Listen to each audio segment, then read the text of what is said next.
PhDला fellowship मिळत नाही म्हणून ते उपोषणाला बसलेत तिथं गुडलक चौकात पुण्यात.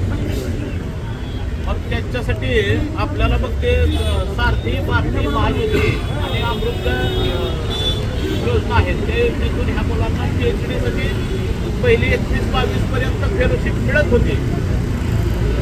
ह्या 2 वर्षातली फेलोशिप PhD करणाऱ्या विद्यार्थ्यांना मिळालेली नाही. त्या त्यांच्या प्रमुख मागण्या आहेत.